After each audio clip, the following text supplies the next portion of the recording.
Sometimes a conversation begins quietly. Two people talking, sharing opinions. Nothing dramatic. Then suddenly, the volume changes.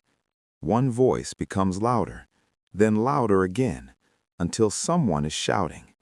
Not because the room is noisy, not because the other person can't hear them, but because something inside the brain has shifted. And the strange part is this: most people who shout during conversations don't even realize when it started. It feels automatic, almost like the voice became louder before the mind could stop it. So the real question isn't just, why do people shout? The deeper question is, what is the brain trying to protect when the voice rises? Because shouting is rarely about the words themselves. It's about something happening beneath them. And that hidden process begins long before the first raised voice. 2. Problem deep dive.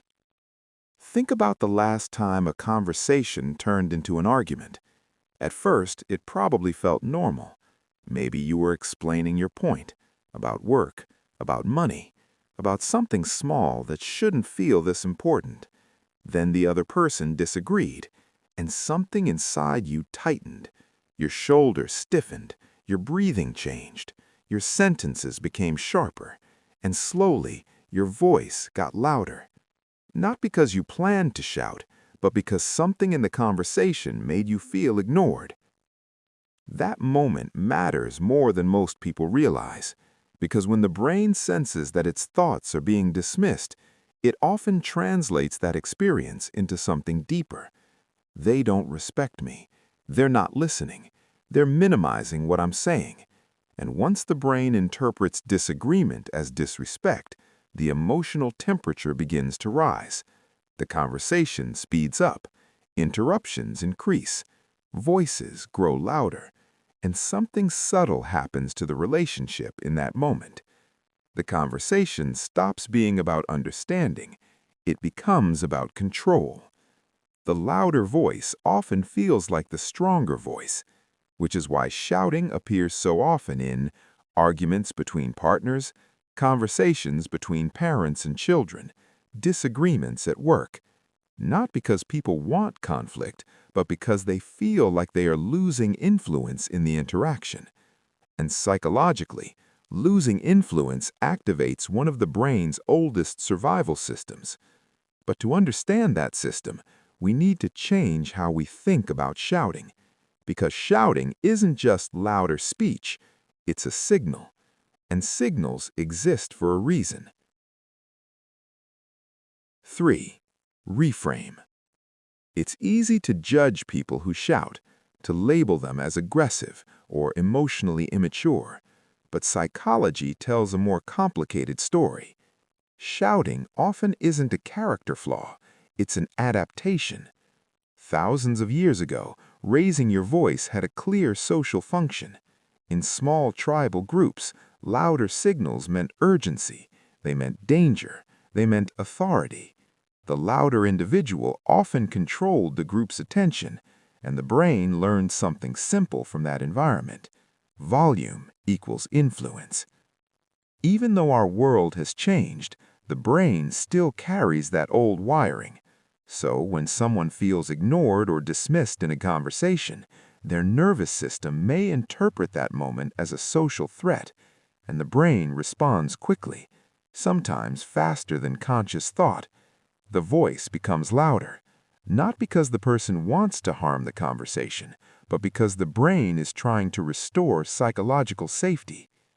But this reaction isn't random. It's controlled by a very specific interaction inside the brain. Two systems pulling behavior in opposite directions. And when one of them takes over, the voice changes. 4. Psychological mechanism. Inside your brain, there are two important systems involved in emotional conversations: the amygdala and the prefrontal cortex. The amygdala is the brain's threat detector. It constantly scans the environment for danger, not just physical danger, but social danger too. Rejection, embarrassment, disrespect. When the amygdala senses a threat, it activates the body's fight or flight response. Heart rate increases, breathing becomes shallow, muscles tense, and communication becomes more defensive. Think of the brain like a car. The amygdala is the gas pedal. The prefrontal cortex is the steering wheel. The steering wheel represents thoughtful control, planning, self-regulation, perspective. But when the amygdala senses danger, it presses the gas pedal hard. Suddenly, the emotional system accelerates faster than the thinking system can steer. Psychologists call this amygdala hijacking. The emotional brain temporarily overrides the rational brain. And when that happens, communication shifts. The brain moves from cooperation to dominance signaling. And one of the fastest signals humans use for dominance is volume. A louder voice forces attention. It interrupts. It commands space in the conversation. From the brain's perspective, shouting is a tool designed to restore control. But here's the paradox. The louder the conversation becomes, the less capable both brains are of thinking clearly, which means shouting often creates the exact problem it was trying to solve. More threat, more defensiveness, more escalation, a loop. And understanding that loop is the key to interrupting it. 5. Practical framework. 1.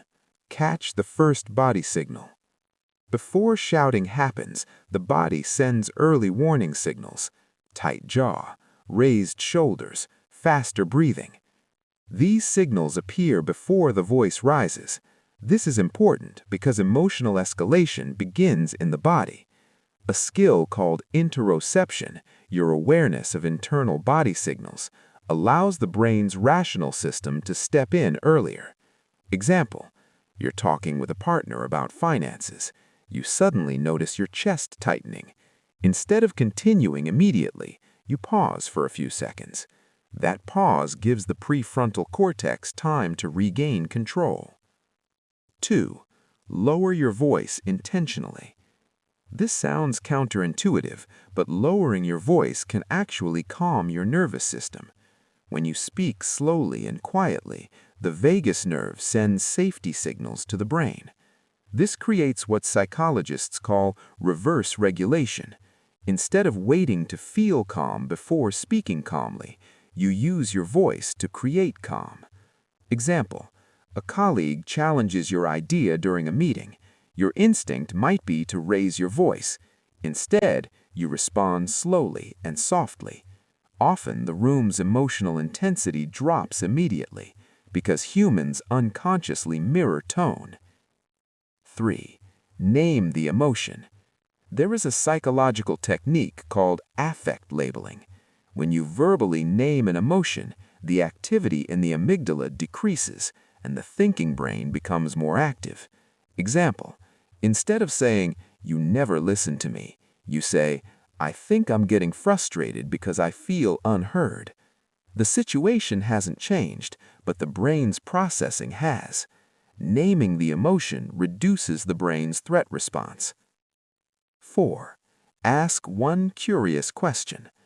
Shouting usually appears when conversations become competitions. The brain starts asking, who is right, who wins? But curiosity activates a different neural pathway, one linked to learning instead of threat.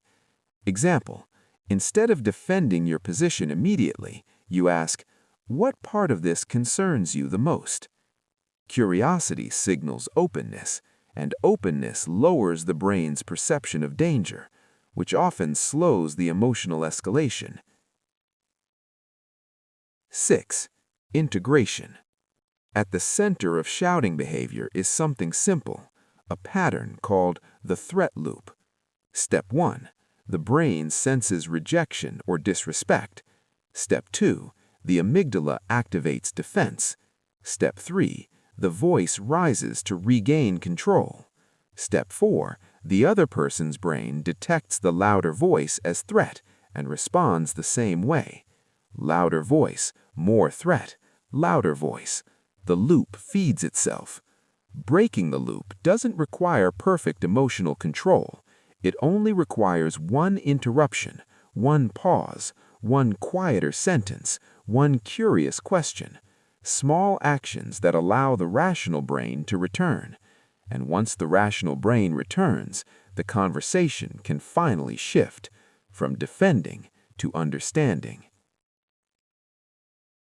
7. Quiet, empowering close. Most people assume shouting means someone has lost control, but often the opposite is true.